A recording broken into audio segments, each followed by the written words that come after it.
Buenas noches, mi nombre es Erlinda Monsalve, estudiante de la Universidad Bicentenaria de Aragua, San Cristóbal. Hoy les hablaré de la programación y planificación de un proyecto. En este caso les comento que las empresas, con el fin de lograr resultados que sean eficientes y eficaces, han creado algunos métodos que nos ayudan a disminuir los costos y maximizar las ganancias.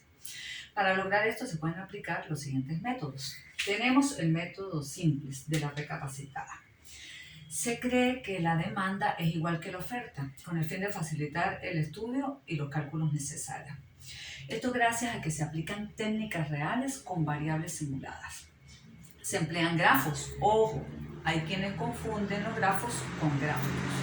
Se toma la información y se grafica. De este modo se crea lo que se conoce como nodos o vértices, que al unirse se les conoce como enlaces o aristas. De este modo podemos observar de forma simple la relación existente que se dan entre los distintos elementos. Todo esto con la finalidad de reducir costos y conseguir las rutas más eficientes. Tenemos los diagramas de red o grafos de PER. Los grafos son esquemas de redes que nos ayudan a analizarlas independientemente de la naturaleza de los objetos conectados o de sus conexiones. En este caso les haré un ejemplo que es similar al de un diagrama de PER. Para esto imaginemos una empresa que tiene 4 actividades. Se pueden indicar tanto en letras como en números. Acá el ejemplo se los haré en números, indicando el 1, 2, 3 y 4. Siempre se representan mediante círculos llamados nodos y líneas llamadas aristas, que nos indican el principio y el fin de cada actividad. Se estima entonces que esta es una representación gráfica que permite presentar los datos que se están manejando, de manera que resulte más fácil para graficar las relaciones de preferencia de las actividades en que se llevará a cabo el proyecto.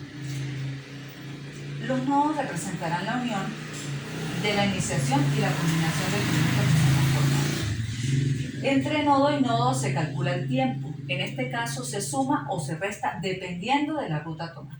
Esto dará como resultado la ruta óptima y el tiempo de dura. Tenemos la determinación de tiempo en grafo. Esto se utiliza para representar visualmente una situación.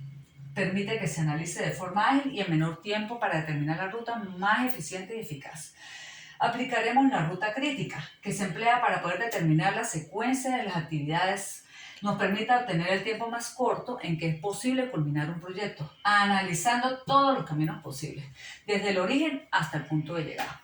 Un ejemplo de aplicación es el traslado de la materia prima de una planta procesadora.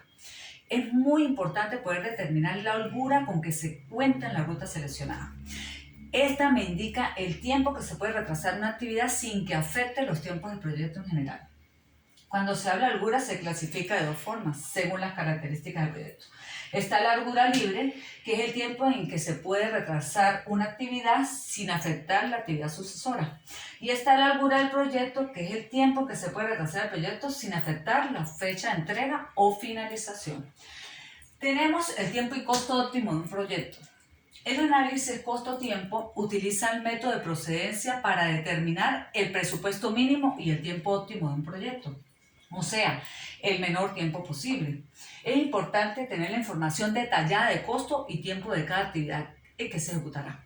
Esto dará como resultado el concluir el proyecto. Se debe aplicar el método de precedencia, que es con el que se tabula la información, para luego poder graficar la relación entre costo y tiempo, obteniendo de este modo las actividades según el orden de ejecución.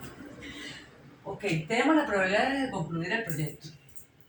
Todos los análisis y planteamientos se realizan con el fin de concluir un proyecto en el tiempo estipulado. Para esto se puede utilizar el método PER, que es una técnica de evaluación y revisión de programas, de tal manera que se pueda considerar el tiempo de cada actividad y así poder calcular la probabilidad de culminar el proyecto en el tiempo estimado. Es necesario realizar cálculos empleando métodos estadísticos. Una herramienta que resulta útil y de fácil acceso es la función de Excel o el programa Wix.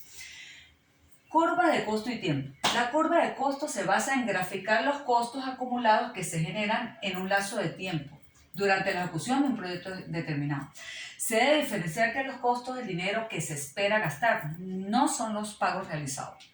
Para esto existe lo que se conoce como un flujo de caja, Para poder calcular y graficar la curva de costos es necesario tener la información precisa y clara, principalmente los cronogramas de ejecución y costos de las actividades. Como ejemplo, se tienen algunos modelos de las posibles curvas entre costo y el tiempo, sabiendo que el tiempo siempre se grafica en el eje X y el costo en el eje Y. Se observa que se tienen dos funciones lineales, una que es la proporcional, que donde a medida que aumenta el tiempo, aumentan los costos, y otra que es inversamente proporcional, que a medida que aumenta el lazo de tiempo, disminuyen los costos. Y se tiene una tercera, que es exponencial, donde a medida que aumenta el tiempo, los costos aumentan desproporcionalmente. Entonces, de acuerdo a las condiciones del proyecto, se puede observar alguna de estas funciones. En este ejemplo, en la función inversamente proporcional, se observa que cuando el proyecto tiene una demora de 30 días, el costo va a ser C1, pero cuando va a 45 días sería C2. Sabiendo que C1 va a ser mayor que C2, en este caso, mientras más dure el proyecto, los costos van a ser menores. Entonces, para quien realiza el proyecto, es preferible durar un poco más y disminuir los costos. Con esto aumentarían sus beneficios económicos. Muchas gracias por su atención. Feliz noche.